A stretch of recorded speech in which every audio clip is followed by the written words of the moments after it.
Hi everybody, this is Howard Oakes with CNG, Christian Network Groups. I'm here today interviewing a friend of mine who I've gotten to know over the last couple of years. His name is Hector Perez, and he's with an organization called Marketplace Chaplains. Now, I had never heard of this organization. I didn't know there was such a thing as Marketplace Chaplains. Tell me about the organization, when it got started, and what's your real main purpose for promoting this in the business community? Sure. We got started back in 1984, and it got started by our founder, Gil Strickland. And Gil was a military chaplain.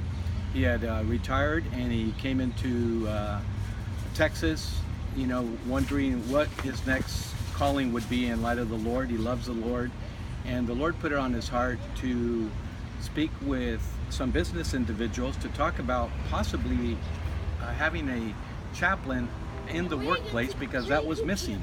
They have chaplains in the military, they have chaplains in hospitals, they have chaplains for police and firefighters. Mm-hmm. Right. But that was a missing area that he thought this is an area that we could really capitalize and somehow reach people for the Lord. We have chaplains in the Congress, obviously, for the Senate and for the House. Correct. And so why are we doing this in the business world? That's exactly his burden and his passion. So he started out with a company that took the risk, and it was a sunglass company. Mm-hmm. They gave him an office, and he was there waiting for people. They introduced him. He's the chaplain for our company.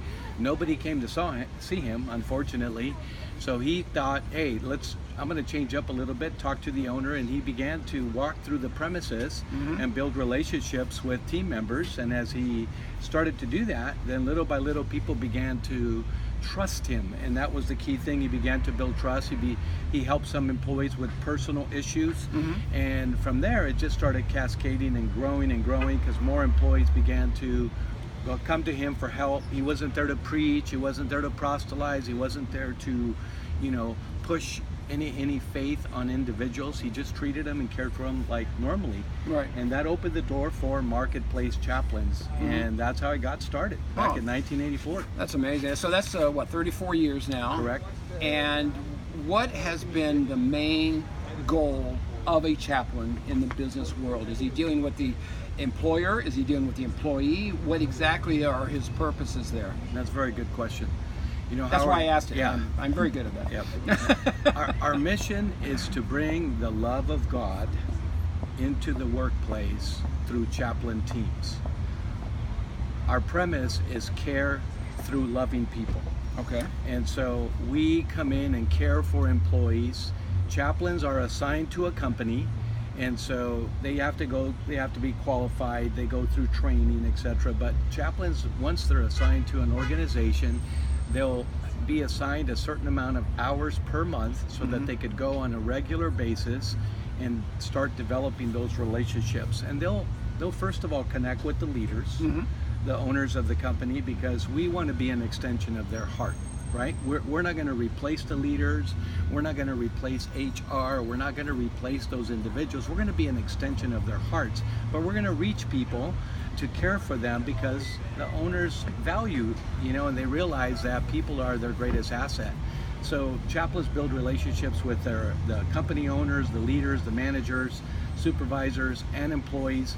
And their families, I understand, too. You really start getting involved with the employees, their families, if they have maybe some domestic issues. Correct. Or just maybe they're upset even at their boss. They don't know who to go to. That's correct. And then maybe they can't feel comfortable going to HR, if they even have an HR. That's right. And the thing I liked that you mentioned before about Marketplace Chaplains is the fact that the chaplain, this is not voluntary. The chaplains actually get paid. Which is very unusual for a nonprofit. They're always looking for volunteers, but very few people get paid. I think that's really great. So what's your biggest need right now?